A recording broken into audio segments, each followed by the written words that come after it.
We are in a period where conspiracy theory is flourishing. There has been an explosion of conspiracy theories. Conspiracy theorists are having a field day. It's like Christmas for conspiracy theorists. Countless conspiracy theories. It feels like there's more of this out there than there has been. Why are there so many of these people? Conspiracy theories are a great American pastime, and not all of them are on the right. There's plenty on the left as well. They could be from the far left, they could be from the far right, they could have unconventional, deranged theories. They had very much gone down the kind of rabbit hole of conspiracy thinking, all kinds of ideas, the world is not as it seems, and so on. That's a very American preoccupation. Conspiracy theories are not new. Conspiracy theories have been woven into the fabric of American society since before the signing of the Constitution.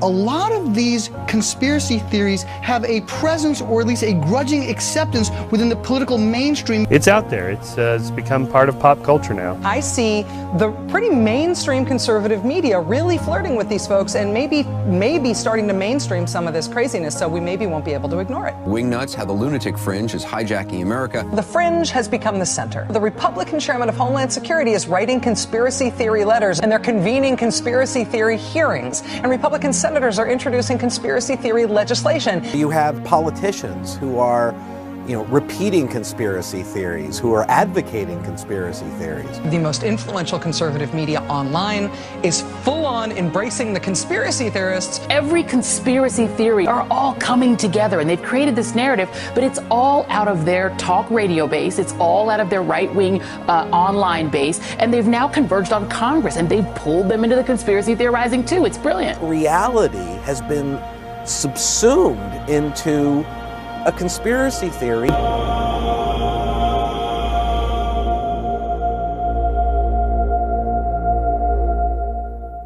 I ask questions, and what perturbs me is that you don't get answers. Nobody wants to talk about it. This event that changed our entire history of our country, why aren't we allowed to discuss it? Why aren't we allowed to ask questions? The moment you do, you get a reaction like he gave me. How dare you? How dare you question your government? In this country, I thought before, and it was good to ask questions. It was challenge good. Authority. Challenge authority. But now apparently we've changed to where you're not allowed to challenge authority. You have to accept what the government tells you, keep your mouth shut, and stay in line. Well, that's not the America that I served as the military. If someone wants to dig deeper and not accept the government's analysis at face value, they're considered almost un-American. The overwhelming majority of Americans don't believe the official story, yet anyone who questions it is labeled fringe, a conspiracy theorist. And we're not even saying what happened. We're questioning things. We're questioning based on reality and statistics and facts and information. They won't even listen to them enough to see if what they're saying is true. And that's really sad, but it's dangerous.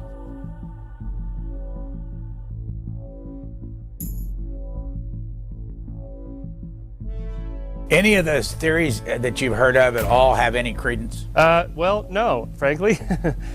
You'd think there might be something useful in it. No, there's no credence to it at all. All of their claims are spurious. They're backed up by nothing.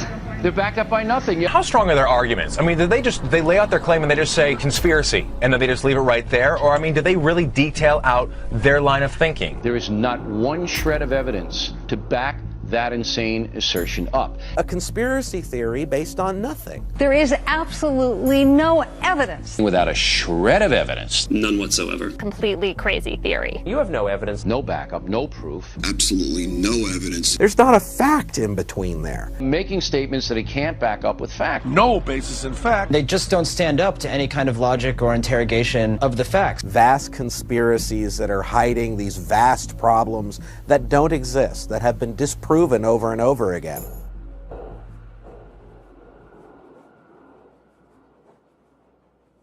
That preposterous theory that's been disproven time and time again. We lined up all of their claims in our special issue and knocked them down one by one. It's all been hackneyed and pulled apart and thoroughly debunked. Conspiracy theories which are not true. Don't give me the conspiracy bullshit. Come on, you're a more intelligent man than that.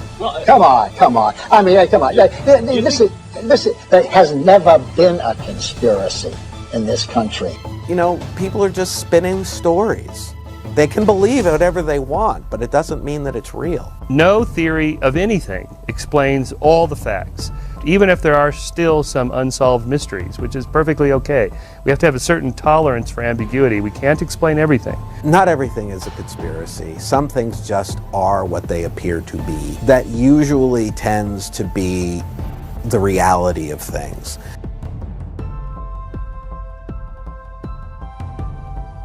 The limits of debate in this country are established before the debate even begins, and everyone else is marginalized. They're made to seem either to be communists or some sort of disloyal person. A kook, there's a word, and now it's conspiracy. See, they've made that something that should not be even entertained for a minute. That powerful people might get together and have a plan.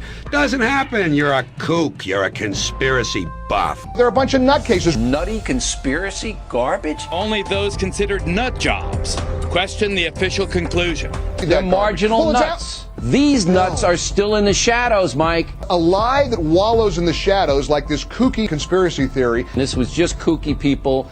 I probably wouldn't pay attention to it.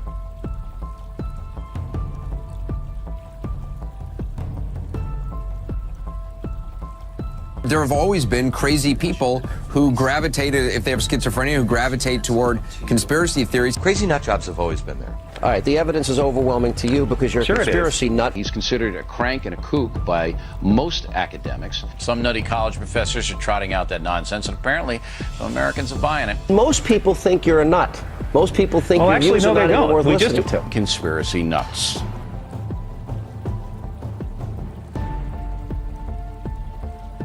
Rather than actually debate the issue and talk about just what's going on here, Alan, you want to make it personal and go Wait after the individual. Nothing surprises me what these wackos can come up with. He really lives in the land of wacky. Unfortunately, the act of questioning anything about this event now runs you the risk of being dismissed as a conspiracy theorist or a lunatic by the corporate media. Ranting like a lunatic. A lunatic. An absolute, diehard, insane lunatic.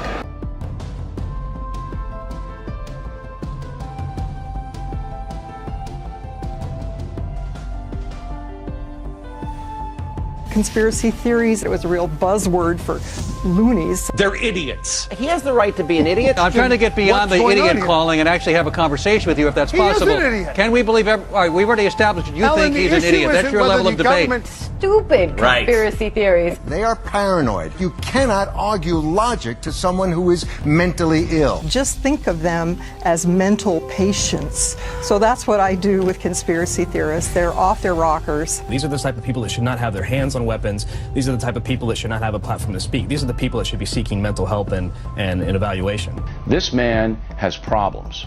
All right? He's got problems. He's a madman. The things he has said are so crazy, it's frightening. These people are just a bunch of maniacs.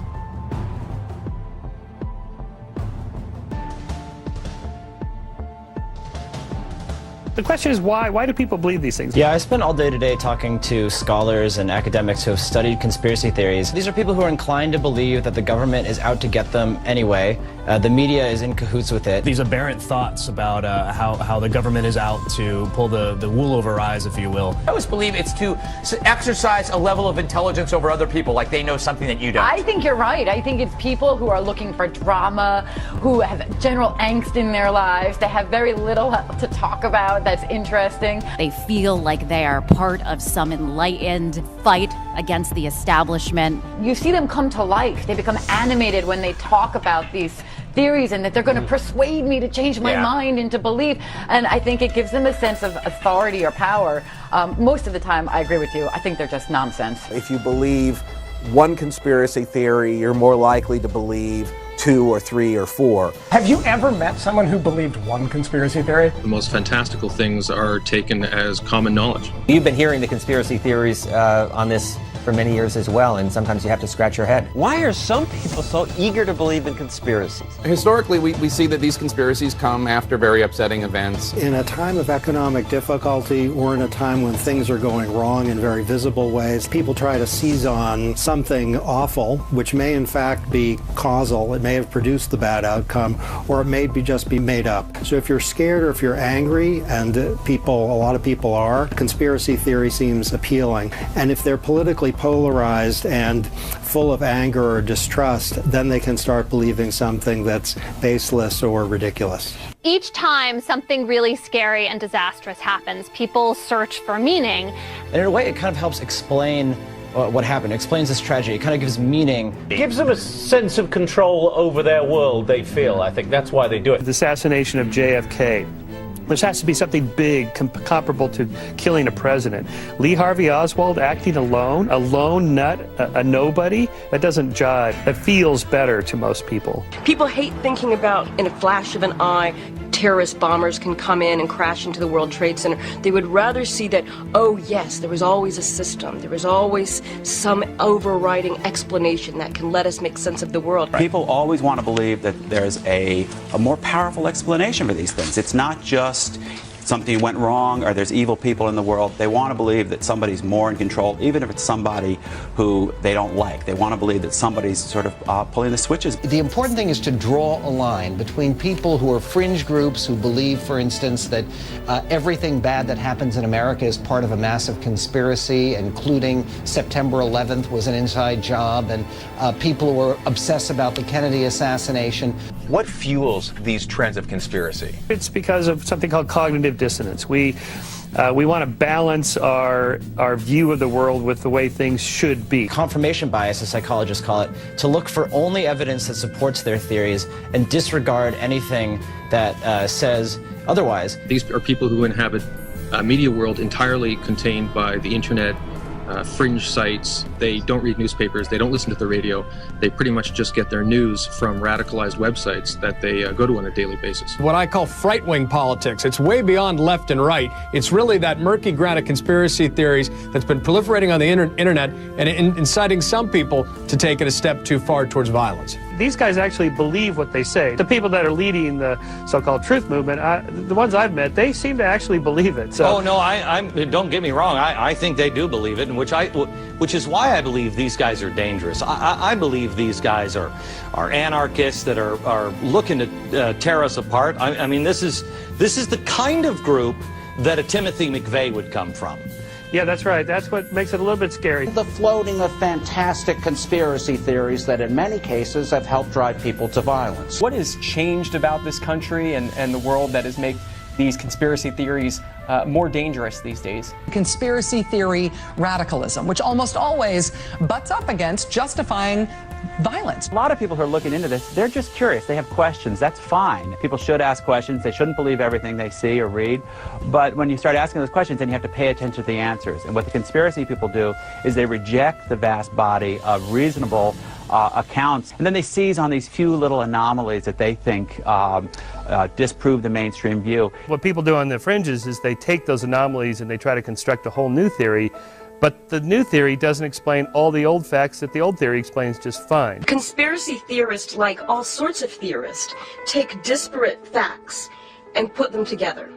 And what makes a conspiracy theorist a little bit different is they put the facts together in alternative ways that are tinged with a kind of paranoia. Classic conspiracy theory, little grains of truth, but all adding up to something that really isn't true. The idea of a conspiracy theorist is, if I can disprove this point, then therefore I am proving the vast conspiracy. Any official story about anything can be torn down if the questions are incredibly broad or incredibly minute. I think that conspiracy theories in general really do work a bit like a game of telephone.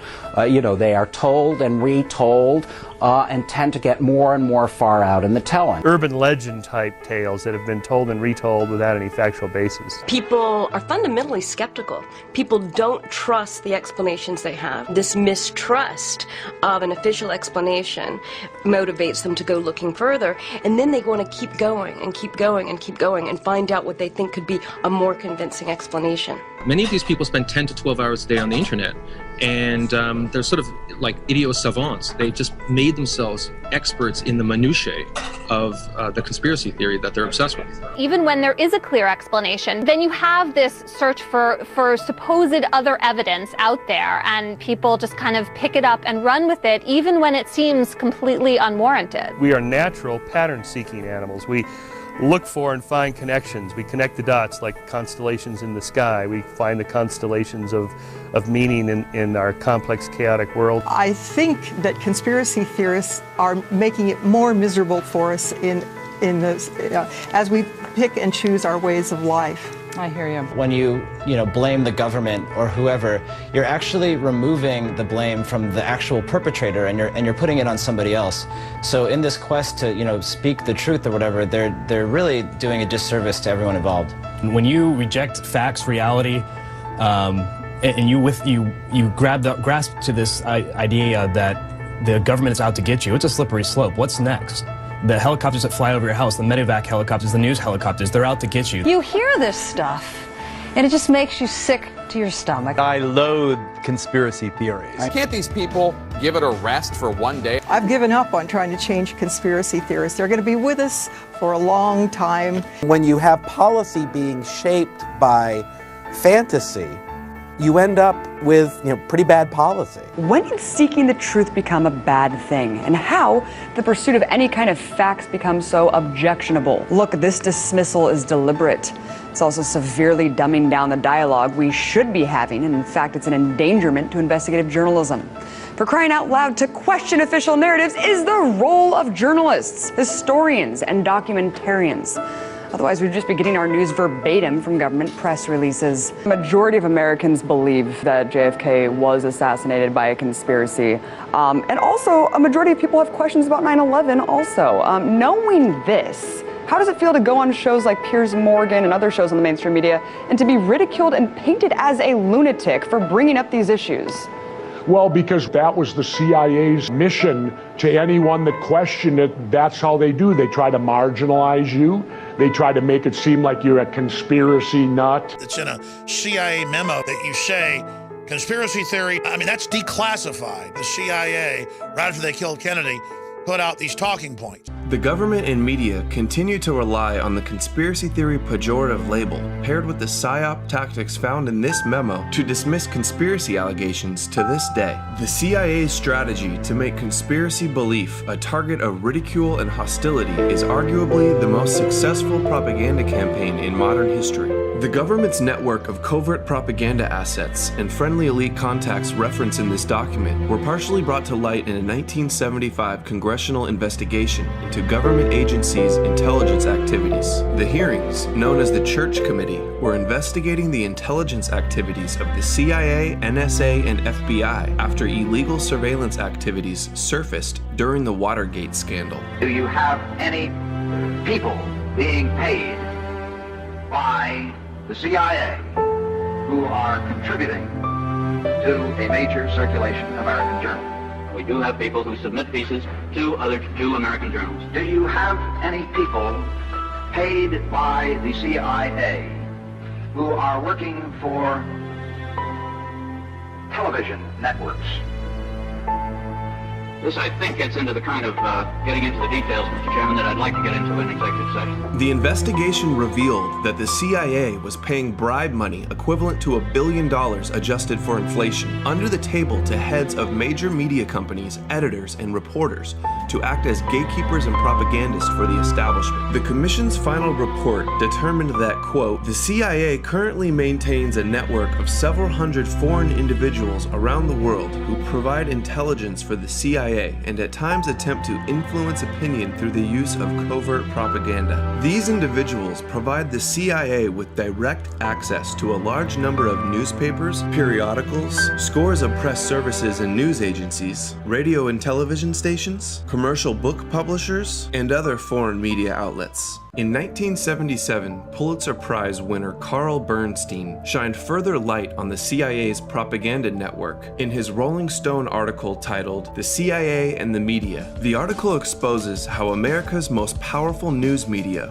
worked hand in glove with the CIA, and that the Church Committee actually played a part in covering it up. After leaving the Washington Post, where he uncovered the Watergate scandal with partner Bob Woodward, Carl Bernstein spent 6 months investigating the relationship between the CIA and the media. His findings revealed that for the last 25 years, the CIA built a network of over 400 covert propaganda paid operatives, secretly spread throughout influential positions in the mainstream media, including the Associated Press, Reuters, UPI, ABC, NBC, Newsweek, and the largest newspaper and magazine publisher, Hearst, adding, quote, "By far the most valuable of these associations, according to CIA officials, have been with the New York Times, CBS, and Time Incorporated." At CBS, we had been contacted by the CIA. As a matter of fact, by the time I became the head of the whole news and public affairs operation in 1954, ships had been established, and I was told about them and asked if I'd carry on with them.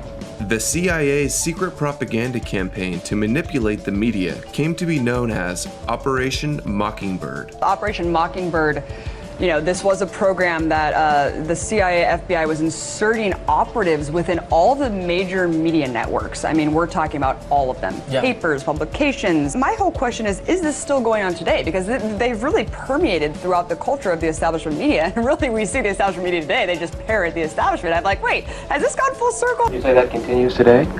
Well, yeah, I would think probably for a reporter it would continue today, but because of all of the revelations of the period of the 1970s, it seems to me that a reporter's got to be much more circumspect in doing it now, or he runs the risk of at least being looked at with considerable disfavor by the public. I think you've got to be much more careful about it. You ask, is this still going on today? Well, we can look at the last National Defense Authorization Act, NDAA 2013, has a provision in there that legalizes propaganda. Propaganda, a program by governments to manipulate people's thoughts and opinions. We are in an information war, and we are losing that war. I'll be very blunt in my assessment. Clearly, the United States feels on the defensive, in part because it can no longer monopolize terms of the debate. There's other information out there. There are other points of view. And those points of view are profoundly damaging to a country that believes that its point of view is the only point of view. The First Lady of the United States recently addressed concerns about internet. She said we're all going to have to rethink how we deal with the internet. There are a number of serious issues without any kind of editing function or gatekeeping function. She said what the problem with the internet was just getting started back in those days, is that there are no gatekeepers. Think about that. There are no gatekeepers. She wants gatekeepers on the free flow of information. 1995 was also on a 93 memo. Clinton administration feared internet's ability to democratize news. It says, the new media's here. We've got to control info. We can't let the public have access, these are quotes, to free information. This attack on free speech is happening because the old dinosaur media, the state-run media, is in free fall. You have a perfect storm of state-run media and government wanting to control information. If you look at where a lot of the work originates, where the first things come out on the internet, some of them tend to be these political fringe sites, and yet they're treated by much of the media as if they're somehow credible, that a quote from one of those sites is no different than something from the New York Times. We've got to have the media call anyone that questions us conspiracy theorists, and any media that's not the Washington Post or New York Times is a conspiracy theory. They want to set the Overton window. They want to set the parameters of debate where only what MSNBC says or CNN says with White House talking points is the acceptable political discussion. They knew what the internet meant for them. And they were conspiring like the Soviet Union to kill it in its crib. The great story here for anybody willing to find it and write about it and explain it is this vast right-wing conspiracy that has been conspiring against my husband since the day he announced for president. This is not our opinion or a conspiracy theory like Hillary puts in your mind, just a denial button people can push. They released this on the Clinton official presidential library website. Despite the media and government's outright condemnation of conspiracy theories, the public is becoming increasingly skeptical of the government and the mainstream media. It's hardly breaking news that the public has soured on the media, but the latest figures are truly sobering. 80% of Americans believe TV and newspaper reporters are dishonest and unethical, according to a Gallup poll. 80%, putting them barely ahead of car salesmen and members of Congress. Faith in American institutions is at an all-time low. We've told you this for years now. According to a new Gallup poll, American distrust of the news media reached an all-time high this year. The establishment openly admits they fear the alternative information provided by independent news online because it threatens the corporate media's monopoly over information. In recent decades, worldwide social change has experienced unprecedented historical acceleration, particularly because instant mass communications, such as radio, television, and the internet, cumulatively have been stimulating a universal awakening of mass political consciousness. The resulting widespread rise in worldwide populist activism is proving inimical to external domination of the kind that prevailed in the age of colonialism and imperialism. Persistent and highly motivated populist resistance of politically awakened and historically resentful peoples to external control has proven to be increasingly difficult to suppress. In earlier times, it was easier to control 1 million people, literally. It was easier to control 1 million people than physically to kill 1 million people. Today, it is infinitely easier to kill 1 million people than to control 1 million people. It is easier to kill than to control. The mainstream media's response is to aggressively attack the internet. Unlike in the past where we had fax networks and shortwave radio, we now have the internet. The internet is full of nutty theories. Conspiracy theories, the web, of course, is full of them. That murky ground of conspiracy theories that's been proliferating on the internet. It's been bubbling up kind of from the fringes for years and gradually making headway into the mainstream. On the internet it started, right? On the internet. I think that this internet stuff with this access now that people have has made more crazy people, because people who are borderline crazy now go in there and become crazy. You can get your crazy opinion heard. They have wild ideas, and it's because they've been just talking to each other, and it doesn't have to be factual anymore. If you have everybody that's surrounding you believes the same thing, it becomes an alternative reality for you. By using the internet to mobilize people that feel displaced, that feel like they've been on the outskirts of society, and give them a place where they can find a sense of belonging and maybe make a difference in their own way. And it's a problem, and we see that it's effective. We see that they are shaping the discussion online, on message boards, on Twitter, on social media. And the internet, we thought that it would be this place where it's wonderful in a lot of ways because a lot of different viewpoints and a lot of different people have a voice like never before.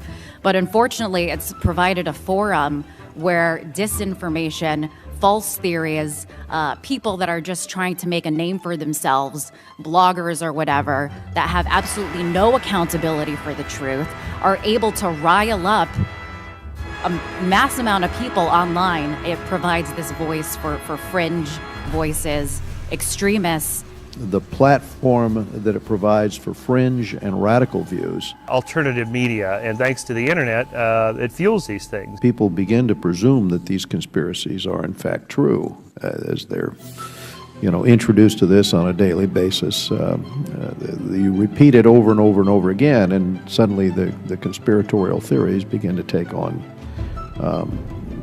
a life of its own. It provides a place for these people, a place where these people can congregate and feed off of each other's biases.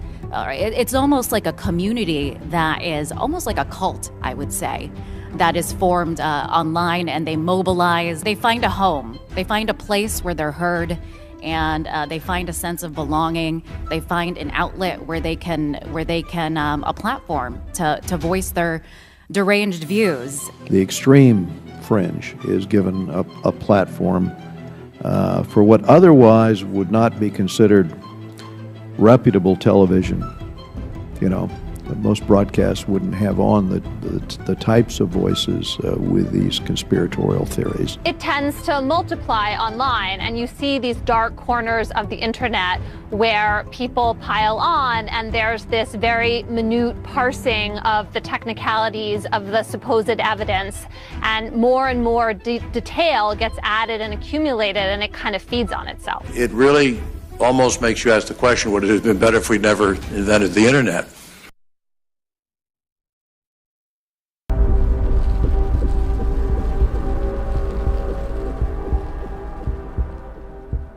The ultimate goal that these people have in mind is the goal to create a one-world government run by the banking industry, run by the bankers. I met Rockefeller through a female attorney I knew who called me up one day and said, one of the Rockefellers would like to meet you. I said, sure, I'd love to meet him. And I met him and I liked him, and he was a very, very smart man. And we used to talk and share ideas and thoughts. And he's the one who told me 11 months before 9/11 ever happened that there was going to be an event. Never told me what the event was going to be. And out of that event, we were going to invade Afghanistan to run pipelines from the Caspian Sea.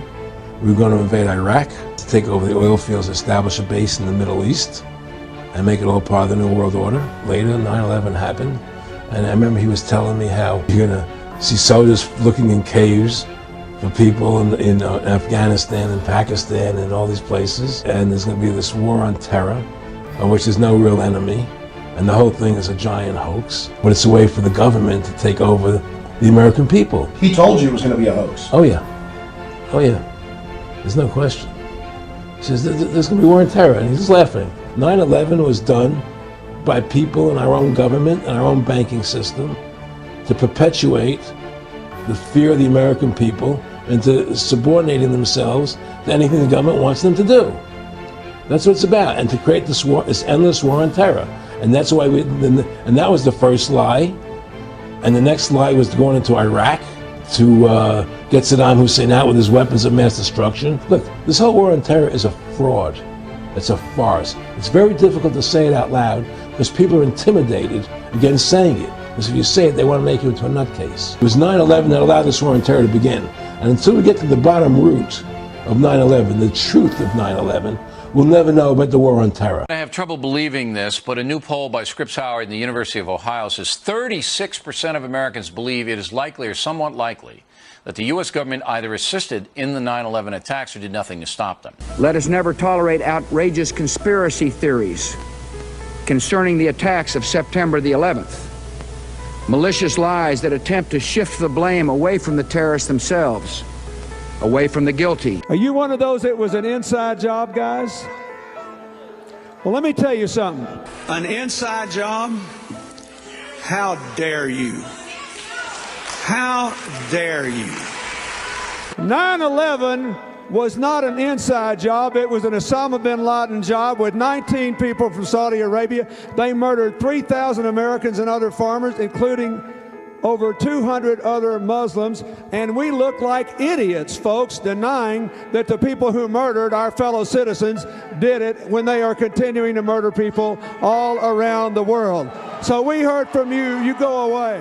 Thanks for coming on. You have no evidence that the government's behind 9/11, and I frankly think it's an awful thing to allege, considering it's not true and you haven't proved that it is. I'm merely saying it is wrong, blasphemous, and sinful for you to suggest, imply, or help other people come to the conclusion that the U.S. government killed 3,000 of its own citizens, because it didn't. It is ridiculous to suggest anything other than the Al-Qaeda destroyed those buildings. Stop asking me to raise this ridiculous topic on the show and start asking your doctor if Paxil is right for you. Whatever one may feel about President Bush, that the government would deliberately kill 3,000 people. Cheney really wanted to cause the death of 3,000 people? Come on. To accuse the president of this, that's a terrible accusation to me. To say that these guys want to attack our country, in spite of the fact I don't agree with their policies, I don't agree with how they prosecuted the war on terror, But to say that they are behind it, or that they wanted to attack us and killed 3,000 Americans is so far beyond the pale to defy credulity. Anybody who thinks that 9/11 was carried out by the government isn't a truther. They're idiots. This whole idea that you have some documents which you say at least reinforce the idea that the government had advanced knowledge that 9/11 could happen. Absolutely. And didn't work to stop it. Now, I find a hard time believing you actually believe that. Oh, come off it, Jesse. No, not oh, come off it. Wait a minute. Every war fought starts with a false flag operation. You can't, in all seriousness, sit there and try and make out anybody. Okay, let me ask you this, Piers. Wait a minute. Let me ask you something. How much studying have you actually done of 9/11 other than what the government's told you and what mainstream media has told you? I've been studying it 4 years. I was editor of a national newspaper. I've talked to people. Wait a minute. Depth every day for 5-6 months. Really? So I know a lot about it. Well, one then thing how I do come? know is Let me ask you this. You then. cannot say that any member of the Bush administration knew it was going to happen or wanted it to happen. It's a ridiculous thing to say. Ridiculous. You believe that Dick Cheney, George Bush, and the whole administration should be prosecuted for their acts? You're making up Rosie O'Donnell-like scandals that says that 9/11 was an inside job. Well, why are you not allowed to ask anything about it? No, why, you're when concluding. you approach the government, I approached the government. I read everything possible. I watched all the hearings. You're right. I haven't read. You looked at my reading list. Have you read the 9/11 report and you think it's a piece of fiction? No, I believe everything in it. I believe my government's never lied to me, have they? And you notice how if you bring up 9/11 and they have any questions about it, immediately everyone attacks you over it, tells you you're crazy, calls you Rosie O'Donnell, insult you. Why? Because I ask questions? Defense of free speech.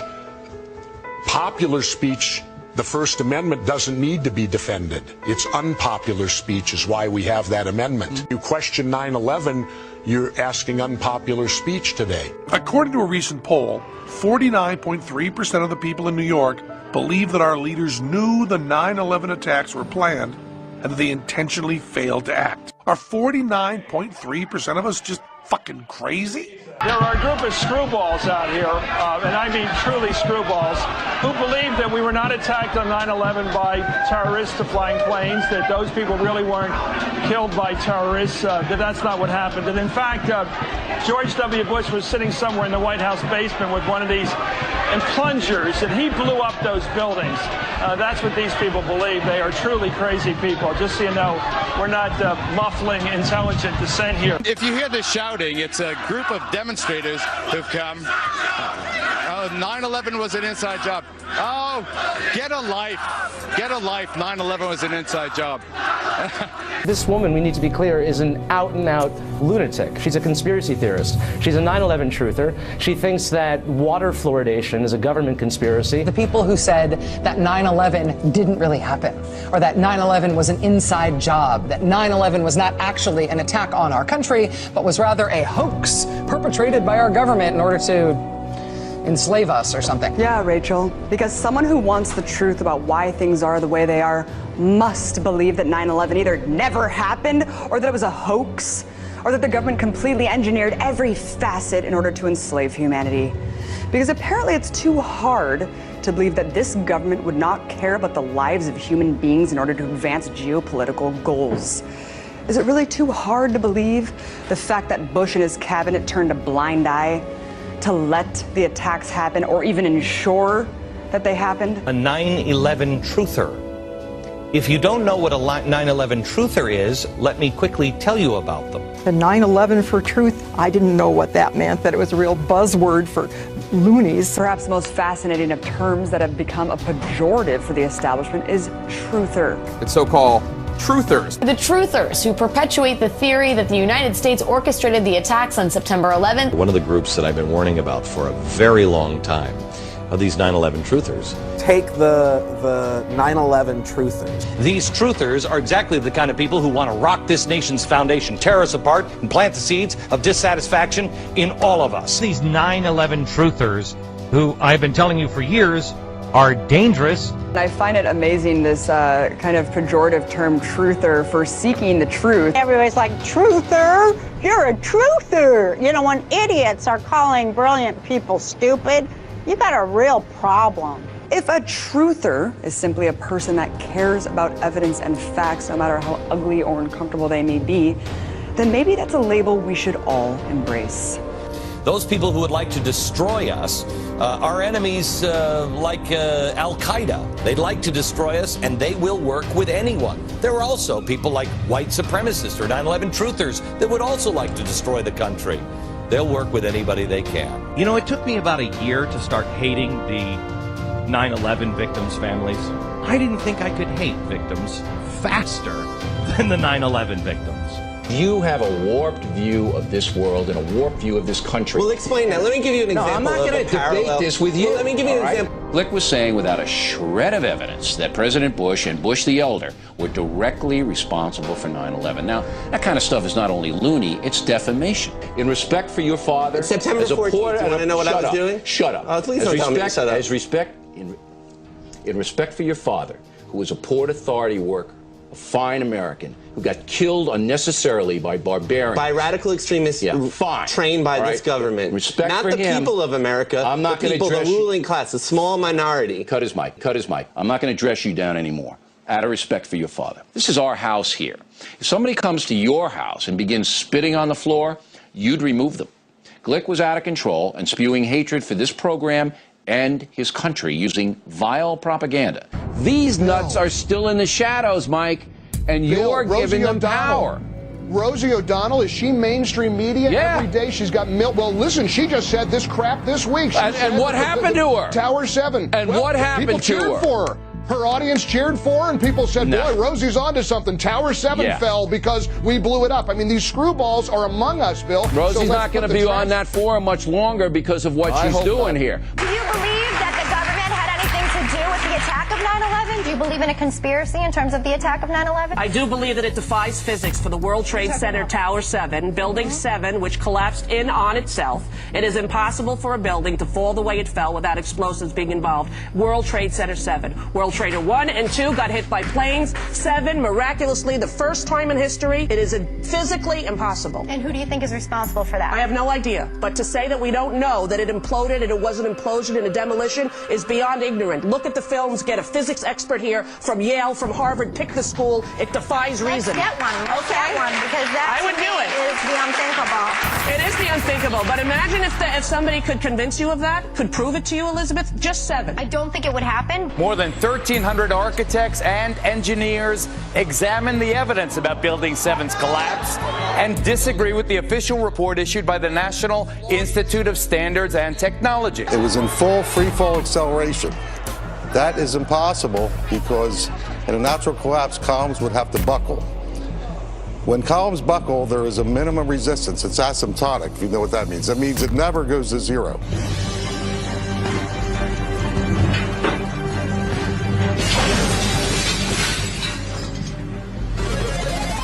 Five sheets of glass were broken in that test. Danielle and Ivan, you guessed correctly, and you each received 1 point. The only thing that I've found that is even similar to what we're doing are people who are trying to disprove 9/11 being a terrorist attack.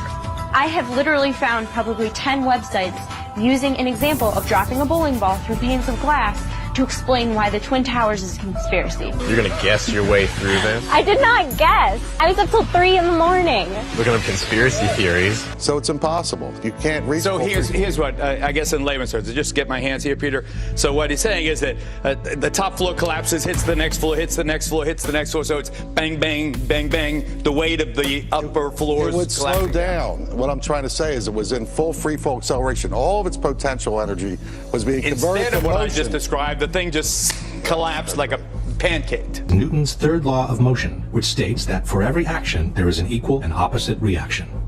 This means that two opposing forces will neutralize each other. In a head-on collision, the two cars absorb each other's kinetic energy and transform it into physical deformation or damage.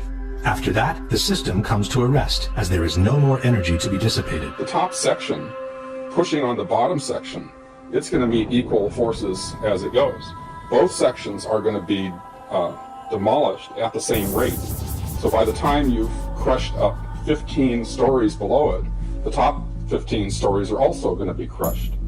And so there's nothing left now to crush the rest of the building. Something of this kind is what we should have seen when the top section of the towers collapsed onto the lower one. The upper and lower sections should have mutually destroyed each other until all the energy is dissipated and the system comes to a rest.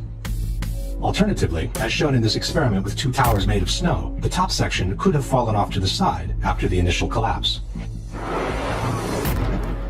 What could not have happened is this. A little tiny chunk of the building can't possibly fall and crush the entire structure below it. This is such a simple, fundamental concept that architects and engineers were astonished in seeing it totally ignored by NIST. This is high school physics, and our whole society is being led to believe that these fundamental laws of physics, hard science, don't apply anymore. Bill, you do me a favor. On your next Radio Factor, you ask your listeners how many people think 9/11 was an inside job. You won't be able to get through the thousands of phone calls you'll get from people who believe that. They're marginal nuts. The more you look at stuff, especially specific incidents, specific events in or around the fateful day, it just raises a lot of questions. Now, as Charlie Sheen ranting like a lunatic about the September 11th attacks, now word comes that Sheen will be narrating a new film about 9/11 conspiracy theories. Doesn't surprise me. This is Charlie Sheen. The fact that, he's going to get the money to, sort of go forward with his views is what is somewhat shocking to me. And the fact that he'd even express them publicly. Your thoughts? Well, he does prove that the apple does not fall far from the very tree at all, with Martin Sheen being his father. What surprises me is Mark Cuban here. You're absolutely right. In fact, the owner of the Dallas Mavericks is funding all of this. Yeah, I always liked him. What is he doing? I don't know what in the world he is thinking about at this point in time, funding this. I don't think we should be getting behind this stuff at all, and Cuban should keep his money in his pocket. This is a disgrace to them, and Martin Sheen's kid there better watch it as far as people. I wouldn't watch anything. And this, we're looking out for you, Charlie Sheen. Don't do this. You're not going to come back from it if you do. And that's not a threat. I'm just telling you, I know the country, Bo knows the country, Gerald knows the country. We won't watch that 2.5 kids thing at all. Not going to do it any good. That if they continue to attack me personally, it only gives credence to our side of the argument. People want the truth. They want the truth. And what's been offered to us resembles nothing of the sort. We have been getting an overwhelming response to our Showbiz Tonight question of the day. Charlie Sheen speaks out. Do you agree with his assertion that there is a government cover-up of 9/11? Let's take a look at how the vote is going so far. 82% of you say yes.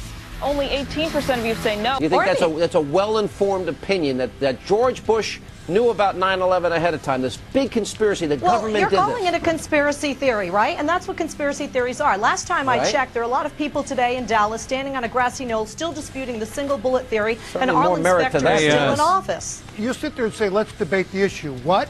That maybe America did bring down the towers? That maybe when all the Jews left the building, maybe they knew something that we didn't all know? You're missing my point. You're totally missing my point. It was sad because they didn't really take a look at any of the stuff I was asking them to look at, any of the evidence or any of the stuff that generated those questions, And they said, oh, he's another tinfoil hat wearing Hollywood clown, All of the volumes and volumes of information that contradict the official story have been blacked out from the U.S. mainstream media. Why have so many of the major media outlets not talked about these alternative theories that exist behind 9/11? Why is that? Mark Twain said that in the beginning a patriot is a scarce man, hated and feared and scorned, but in time when his cause succeeds, the timid join him because then it costs nothing to be a patriot. A lot of people don't have the courage that you have, AJ. What do you think they're afraid of that's going to happen to them? They're afraid of being beaten up by the hordes of neocon intimidators who try to go out there with their Gestapo Nazi tactics to try to bludgeon everybody with their blogs and radio shows to shut up. But they've lost power because people have learned that they're a bunch of liars. They lied about the WMDs. They've lied about everything, and now their credibility is totally blown. Is it really that hard now to believe that September 11th? All right, goodbye. Yes, isn't that nutcase? Let us go to... You're a terrible American, Sean Hannity. You're a mainstream media mockingbird, a New World Order shill, and a 9/11 whitewasher. And what happened on 9/11? Why don't you educate us, oh brilliant one?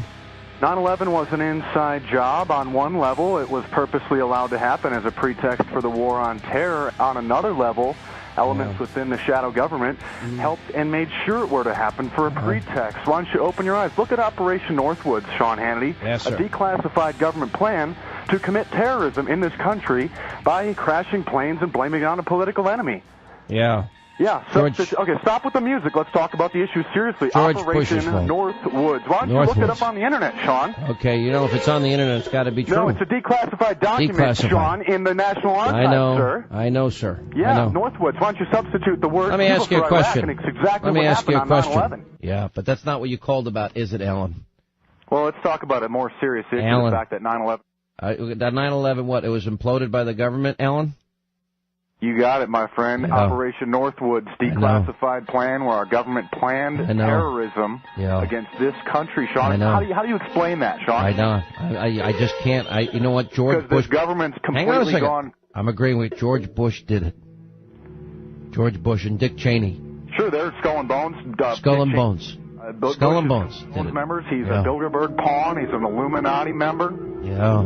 Absolutely. Goodbye. There is a group that's sending letters to our troops in Iraq and DVDs claiming 9/11 was an inside job. Oh, yeah. Yeah. And that they should rethink why they're fighting.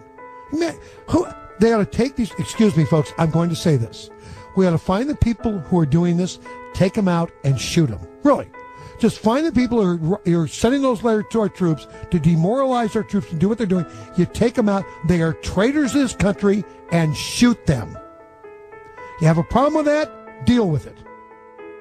But anybody who would do that doesn't deserve to live. You shoot them. You call them traitors. That's what they are. And you shoot them dead. I'll pay for the bullet.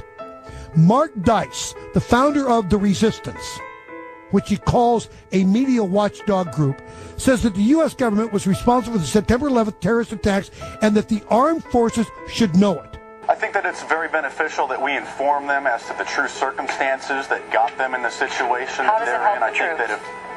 I think that if they're able to make better decisions based on the facts, and they can decide to direct their lives and their careers and the positions and the direction that they want to go, I think feeding them a constant stream of propaganda is one of the most detrimental things to them and to our service. I don't even want to dignify this with a response, really. I mean, I don't think they're going to want to take the time to open mail from some fringe political sect. They're too busy winning this war in Iraq. They're too busy decimating Al-Qaeda. Why in the world would they care what you and a couple of other kooks in Southern California send them in the mail? They don't. These letters will end up in the toilet or on the firing range. They don't care about it. The only reason you could say what you're saying right now is because Marines for generations have been willing to fight for people like you to say outrageous things like you're saying, like 9/11 was an inside job. How about you take Mark Dice out and put him in the middle of the firing range? Tie him to a post, don't blindfold him, let it rip and have some fun with Mark Dice. These people are just, folks, I'm telling you, outrageous. Instead of immediately investigating the monumental failure in government, the Bush administration opposed any probe into the attacks for well over a year until mounting pressure from the victims' family members forced the issue to be addressed. President Bush signed legislation today creating an independent commission to investigate the September 11th attack on America. The president named a supporter, Dr. Henry Kissinger, Secretary of State in the Nixon and Ford administrations, to head the panel. He has a penchant for secrecy, which is not what's needed here. Several family members approached Kissinger and requested a meeting at his office in New York. Prior to the meeting, Kristen Breitweiser conducted a thorough investigation of Kissinger's potential conflicts of interest. Lori asked some very pointed questions. Would you have any Saudi American clients that you would like to tell us about? And he was very uncomfortable, kind of twisting and turning on the couch. And then she asked whether he had any clients by the name of Bin Laden. And he just about fell off his couch. Former Secretary of State Henry Kissinger stepped down from the position Friday. Will you testify before the commission? This commission? You know, I don't testify. I mean, I'd be glad to visit with them. And even the president and vice president agreed to meet with the commission, but with a catch. They insisted on meeting together behind closed doors and not under oath. President, why are you and the Vice President insisting on appearing together before the 9/11 Commission? Because the 9/11 Commission wants to ask us questions. That's why we're meeting, and I look forward to meeting with them and answering their questions. Why you're appearing together rather than separately, which was their request? Because it's a good chance for both of us to answer questions that the 9/11 Commission is looking forward to asking us, and I'm looking forward to answering them. Let's see. We have to have one story, so I'll say part, and if I get it wrong, hedge a little bit and give me the next. I want to thank the chairman and vice chairman for giving us a chance to share views on different subjects.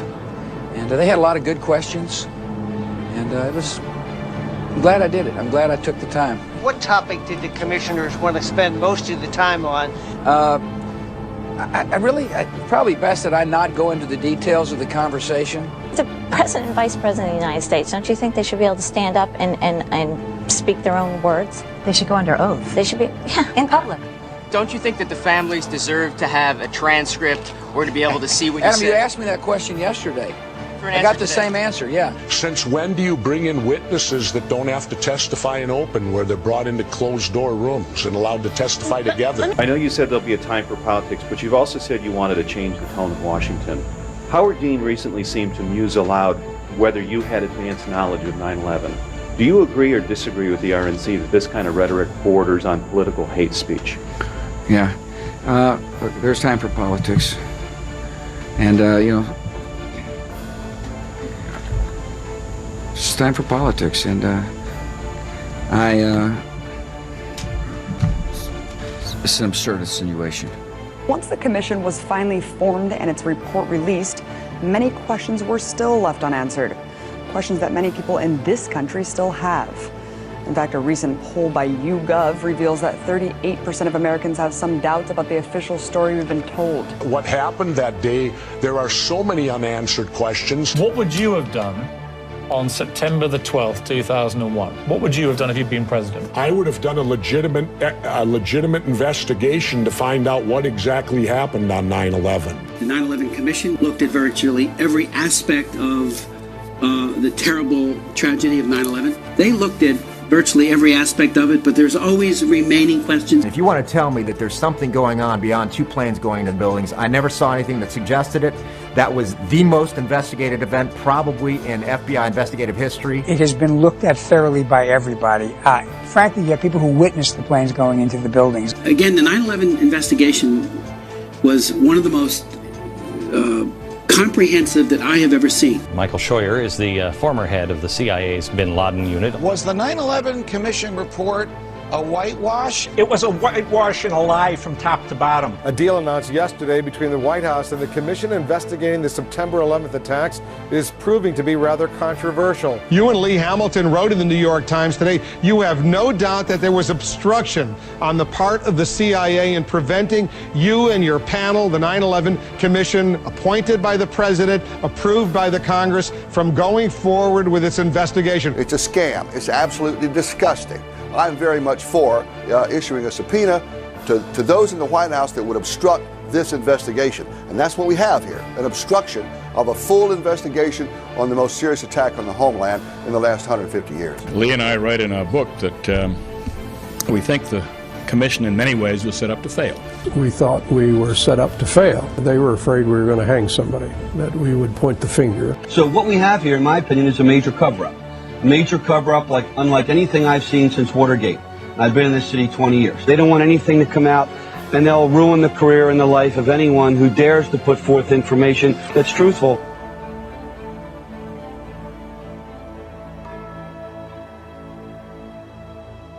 This is an attempt to prevent the American people from knowing the facts about how we could have prevented 9/11, and people are covering it up today. And we can't let it stand. So there's nothing reputable about that commission report. It's a piece of fiction. It should be discarded. It's omissions and lies. We are more than a decade after the tragedy of 9/11.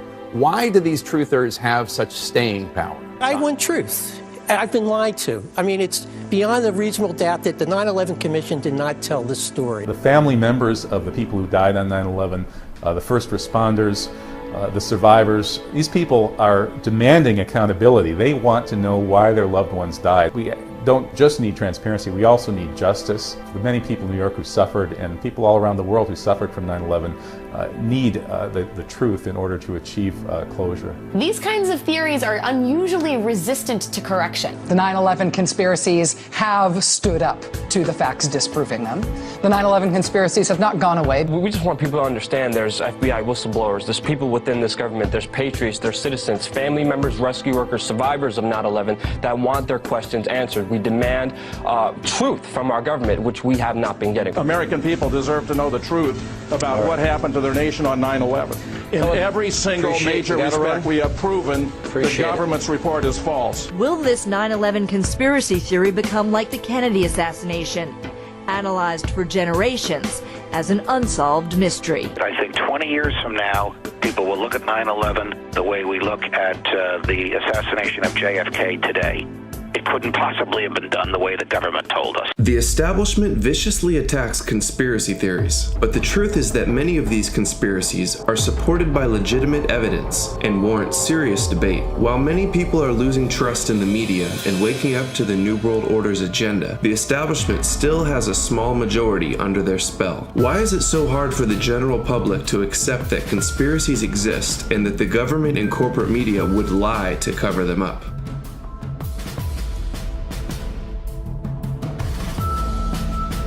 Have to understand, most of these people are not ready to be unplugged.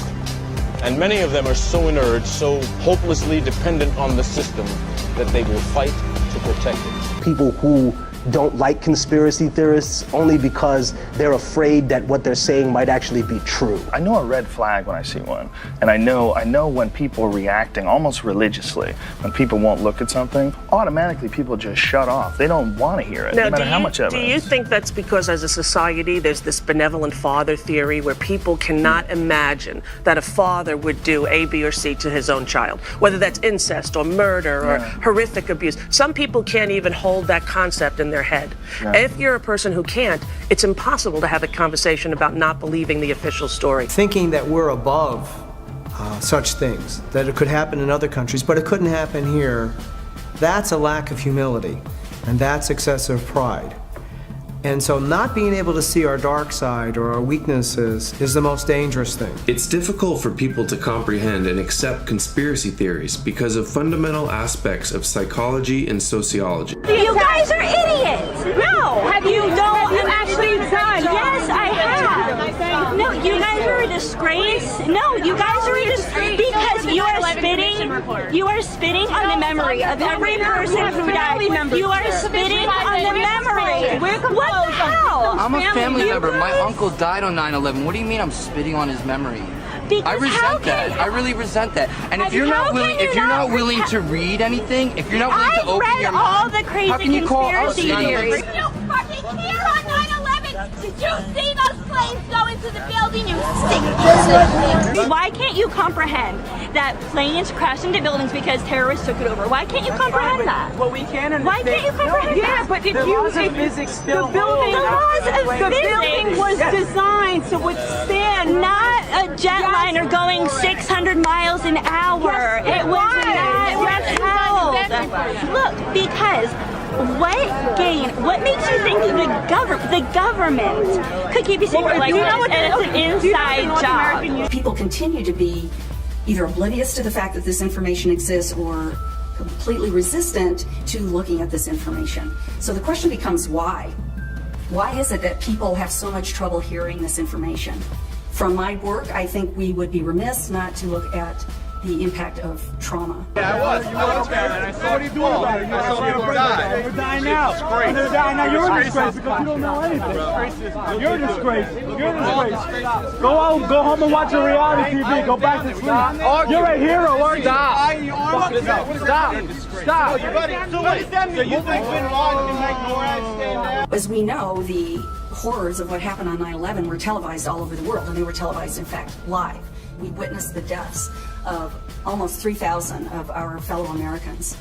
We know this had a very severe and traumatic impact on a large majority of the population. 9/11 was an inside job. 9/11 was an inside job.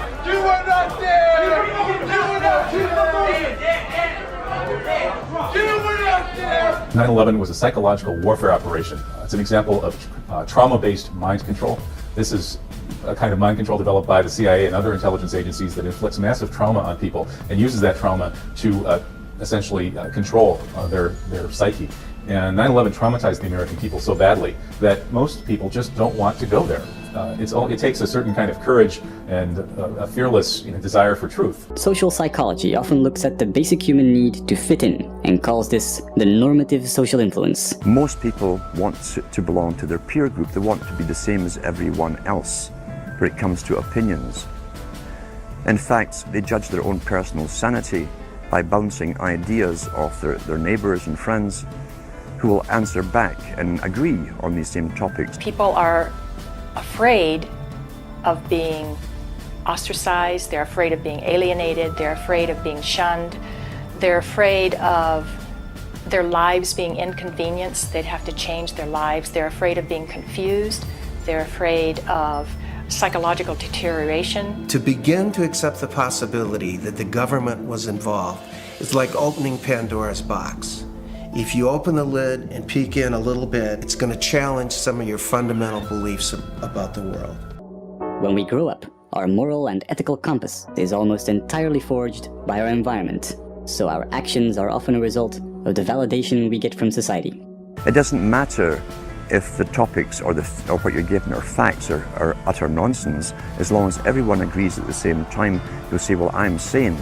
And your friends will all agree because they've had the same information given to them. The human mind is like a computer. No matter how efficient it may be, its reliability is only as great as the information fed into it. If it is possible to control the input of the human mind, then no matter how intelligent a person may be, it's entirely possible to program what he will think. And yes, it's even possible to program people to laugh at the mere mention of the word conspiracy. Controlling the media is the key to all of it, because if you control the media, you control the minds. All you have to do is keep giving them new updates every so often, and you can change an entire country or a nation or a block of nations who are all getting the same upgrades at the same time along certain paths. You've grown up with this father figure who's on television every night at 6 o'clock. In your house, in your room, staring right at you, and he's a father figure. Would he tell you a lie? So you naturally never suspect him. And this same man will lead you through new topics. He'll introduce experts on the topics. They'll have a little summary at the end of every talk, and you are now left with the conclusion that's presented to you. You don't arrive at it. It's given to you and it's good enough for you. The only truth you know is what you get over this tube. Right now, there is an entire generation that never knew anything that didn't come out of this tube. This tube is the gospel, the ultimate revelation. This tube can make or break presidents, popes, prime ministers. This tube is the most awesome goddamn force in the whole godless world. And woe is us if it ever falls into the hands of the wrong people. There are hundreds of TV stations, newspapers, and radio shows. But the truth is that almost every avenue from which we get our information in the mainstream media is controlled by only 6 corporations that have one specific interest: profit. News censorship is happening every day, but not necessarily from the top down blacking out the stories, but also in the form of self-censorship, framing, backpaging, all to protect the interests of those corporate conglomerates. So who are the big 6 corporations that control nearly everything you see, hear, and read? First, there's Comcast, formerly owned by GE, which controls MSNBC, NBC, and Telemundo. And there's Disney, which owns ABC, the History Channel, and and ESPN. Next, Viacom, the parent company of MTV, Paramount, and BET. And CBS with all its affiliates. And there's News Corp, which owns Fox News, the New York Post, and the Wall Street Journal. And finally, Time Warner, the parent company of CNN, Time, and People magazine, as well as Warner Brothers. And when the 12th largest company in the world controls the most awesome goddamn propaganda force in the whole godless world, who knows what shit will be peddled for truth on this network? Do you trust the American government? I have certain rules I live by. My first rule I don't believe anything the government tells me. Nothing. And I don't take very seriously the media or the press in this country. We're nothing more than unpaid employees of the Department of Defense, and who most of the time function as kind of an unofficial public relations agency for the United States government. Let me be absolutely clear. I don't trust politicians. No one does. I don't trust the corporations in this country that you inadvertently work for every time you take this line with me. Let me tell you, the people don't trust you, and the people don't trust the media. Right. And I understand and politicians. In America, we are fed propaganda, and if you want to know what's happening in the world, go outside of the U.S. media, because it's owned by 4 corporations. One of them is this one. And you know what? Go outside of the country to find out what's going on in our own country, because it's frightening. Television is not the truth. We'll tell you anything you want to hear. We lie like hell. We deal in illusions, man. None of it is true.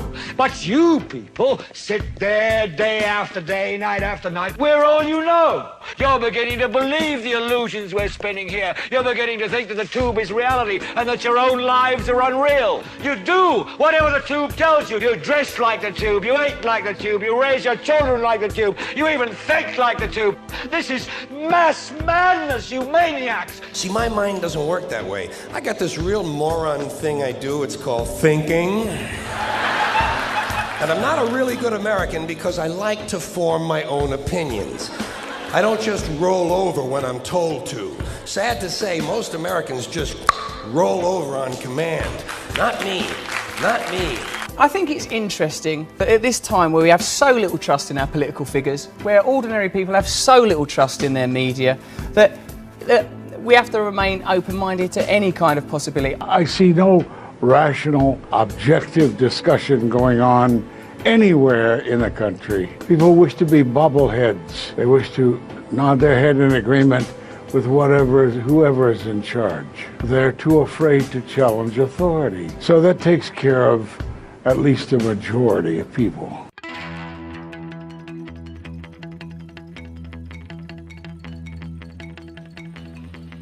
Questioning is patriotic. Questioning is what we're supposed to do as citizens. That's our duty. 100 years from now, I don't want people reading and think that we all believed. I want people to know that there was a minority opinion that didn't go along to get along. And always remember what Thomas Jefferson said, dissension's the greatest form of patriotism. If you don't hold people's feet to the fire, elected officials, you'll get bad government. If you hold their feet to the fire, you'll get better government. If you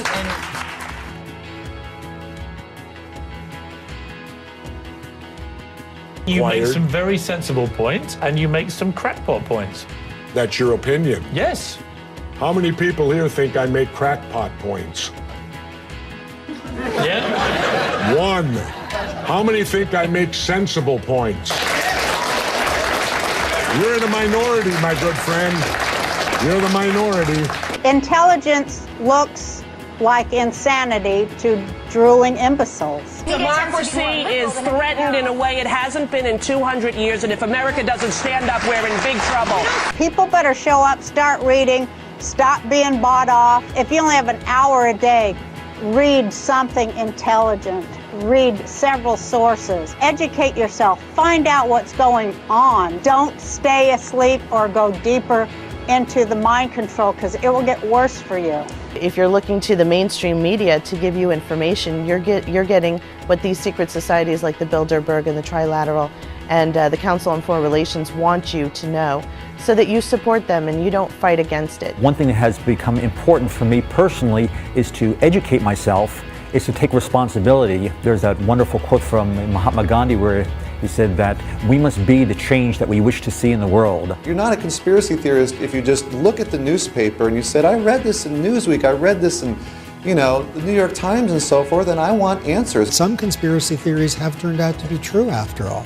The great Gore Vidal, he said he was not a conspiracy theorist, he was a conspiracy analyst. And he said there will come a day, if it's not already here, where it will be an article of faith that there are no conspiracy theories. They would call me a conspiracy theorist. Now nobody's laughing. You can't just call us conspiracy theorists anymore and have us just shut up. And the conspiracy theory labels being replaced with wow, these people are informed. So it's now a badge of honor. It doesn't throw the public off that the so-called authority figures of dinosaur media and corrupt government tell you, oh, don't listen to them. They're conspiracy theorists. We must expose the conspiracy to public view. If somehow every American could be made aware of the facts, if it were possible to circumvent the establishment's channels of mass communication and carry this message person to our friends and neighbors, the conspiracy would collapse like a house of cards.